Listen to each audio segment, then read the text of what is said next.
Alors bonjour, je m'appelle Loane Grougy. Je suis Océane Lamien. Et moi, Messan Luigi. Nous représentons une équipe de 14 élèves de 3e du collège Rose Saint-Just de Trinité en Martinique qui est constituée de 11 filles et 3 garçons. Vous vous demandez sûrement quelle est l'origine de notre projet, une eau pure, solution locale et vertueuse. En Martinique et en Guadeloupe, nous sommes régulièrement victimes de coupures du réseau d'eau, comme en période de sécheresse, lors de travaux de réparation des canalisations ou là encore de catastrophes naturelles. Ces défauts d'alimentation en eau obligent la population à une consommation, soit d'eau embouteillée, soit d'eau de pluie ou même encore d'eau de source de bord de route. Or, de nombreuses eaux de sources et de rivières en Martinique sont impropres à la consommation. En cause des résidus d'engrais et de pesticides comme le chlordécone, utilisé autrefois contre le charançon du bananier, ou même encore des bactéries provenant des eaux usées non traitées rejetées dans la nature. Pour l'eau de pluie, son problème est qu'elle est légèrement acide et faible en sels minéraux. Même stockée, il est interdit de la boire sans traitement préalable. L'eau du robinet, quant à elle, issue de sources et de rivières du nord de la Martinique, est bien entendu traitée et régulièrement contrôlée. Les seuils autorisés ne sont pas dépassés, mais nous ne sommes pas à l'abri d'erreurs, comme ce qui a pu arriver en avril et en mai en Guadeloupe. En effet, comme le relate cet article du journal Le Monde, les habitants de la ville de Gourbert ont longtemps consommé de l'eau fortement contaminée en chlordécone. Tout cela dû à un défaut d'avertissement de la population et à une panne à l'usine de traitement. Nous avons également remarqué qu'au retour de l'eau au robinet après une réparation de canalisation, elle est turbide avec un fort goût de chlore. Elle est imbuvable. Par ailleurs, notre sondage auprès de 147 personnes sur la relation des Martiniquais avec l'eau nous montre que 73% des personnes interrogées n'ont pas confiance en l'eau de robinet. Et pourtant, 71% en consomment de manière exclusive, régulière, occasionnelle. De plus, 21% des personnes consomment l'eau du bord des routes de manière régulière, occasionnelle. Sans oublier l'eau en bouteille où une famille sur deux consomme entre 10 et 35 litres par semaine. L'eau en bouteille en plastique est-elle une solution convenable ? Pour nous, la réponse est non, car sa consommation ne cesse de croître et aggrave l'impact négatif du plastique sur l'homme et l'environnement. Le bilan carbone du plastique est catastrophique. En France, seulement une bouteille sur deux est recyclée. Et dans le monde, 22 000 tonnes finissent chaque jour dans nos océans. Donc certes, les bouteilles plastiques à usage unique seront totalement interdites en Europe en 2040. Mais cela nous paraît tellement loin. Tout cela nous alerte et nous pousse à agir. Ainsi, pour garantir une eau saine pour tous et en toutes circonstances, nous vous proposons un système autonome de filtration domestique, simple d'entretien, d'utilisation, abordable, fabriqué à partir de matières premières et de savoir-faire locaux. Bon, regardons les systèmes existants. Certains s'installent sur ou sous le robinet et filtrent l'eau sous pression.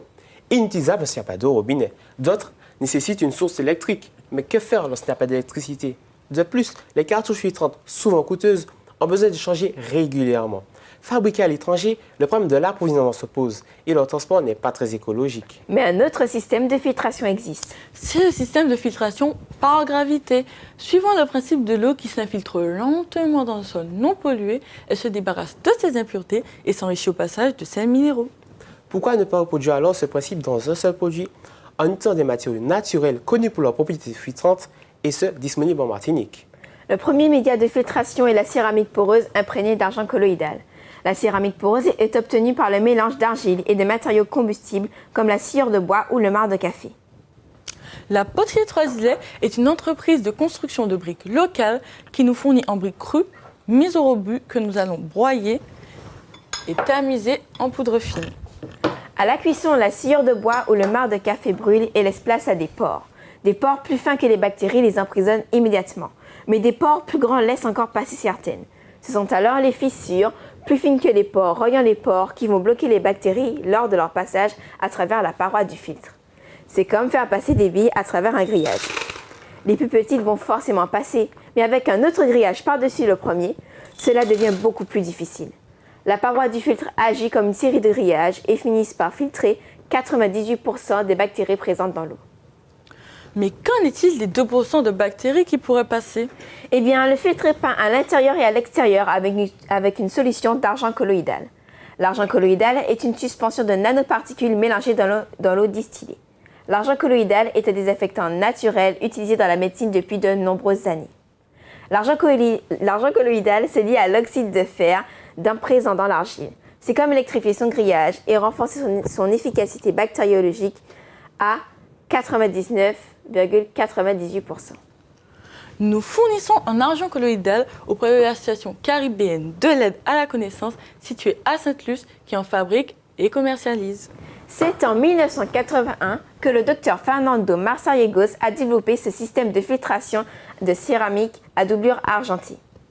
Il lègue ce savoir à l'humanité et des ONG comme Potter for Peace l'utilisent et le répandent dans le monde. Le deuxième média de filtration est le charbon actif. Le charbon actif présente une surface spécifique élevée qui lui confère un fort pouvoir absorbant. L'adsorption est un phénomène par lequel les molécules se fixent sur la surface de l'adsorbant par des liaisons faibles, les forces de Van der Waals. Une technique simple de fabrication du charbon actif utilise la méthode CCC pour Charcoal Chemistry Cooking à partir de coques de coco très riches en carbone. Cette activation permet le développement de réseaux de micropores qui seront de véritables pièges à molécules indésirables. La surface de contact des pores est phénoménale. 1 cm3 de charbon actif présente une surface totale de pores de 1 km². Regardez par exemple les résultats sur les couleurs de l'eau. Alors ici par exemple, nous avons de l'eau mélangée à du colorant alimentaire. Par la suite, cette eau elle va être filtrée et grâce au fort pouvoir absorbant du charbon actif, l'eau qui était au début de cette couleur va ressortir de celle-ci. Alors là, c'est de l'eau mélangée au bleu de méthylène avant la filtration, après la filtration. Depuis 2018, des chercheurs de l'Université des sciences en Guadeloupe mettent en place un charbon actif à base de sargasse, cette algue brune qui envahit nos côtes. Si cette technique s'avère probante, ce serait une formidable opportunité d'utiliser un déchet à des fins de dépollution de l'eau.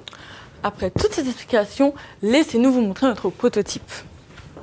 Il a été réalisé avec l'aide technique d'un artisan potier, M. Ménage, dit Charles Poterie, et l'entreprise Préfaquite de Trinité qui réalise des ouvrages en béton préfabriqués. Comme sur cette maquette transparente, la partie haute héberge un média de filtration en couches superposées. Alors nous avons la céramique poreuse, imprégnée d'argent colloïdal, le charbon actif et un disque en béton poreux qui retient les couches supérieures. Imprégné lui aussi d'argent colloïdal, il évite la formation de biofilm et recharge l'eau en sels minéraux si nécessaire. Le pot entier cuit d'1,5 litre rosse à l'eau à filtrer. C'est le seul élément que nous avons acheté auprès de la société Ecofiltro au Guatemala. La partie basse d'une contenance de 10 litres reçoit l'eau filtrée. Pour le transport, la partie haute se loge dans la partie basse. Vous vous demandez sûrement quelles sont les perspectives de notre projet. Nous envisageons de pouvoir créer notre produit à partir de moules avec l'aide de nos partenaires. Nous envisageons également de tester et prouver son efficacité auprès du laboratoire départemental de la Drôme. Nous envisageons également de ne pas proposer qu'un produit, mais toute une gamme, par exemple kit d'urgence pour catastrophes naturelles, un modèle milieu de gamme pour une clientèle plus large et un modèle haut de gamme. Et tout cela dans le cadre d'une mini-entreprise que nous avons déjà créée et qui s'appelle Madino. Toute l'équipe y exerce différents métiers. Par exemple, Luigi est directeur financier et directeur adjoint. Océane est technicienne. Et moi-même, je suis directrice commerciale et relations clients. Pour conclure, nous sommes fiers de pouvoir présenter une solution concrète, vertueuse et durable, fabriquée localement et qui répond aux besoins de toute une population. Et ce, grâce au filtrage par gravité à médias séparés. Parce que oui, si la qualité de l'eau inquiète particulièrement les Martiniquais, cette préoccupation reste universelle. Nous espérons que notre présentation vous a plu. Merci de votre attention et nous sommes prêts à répondre à vos questions.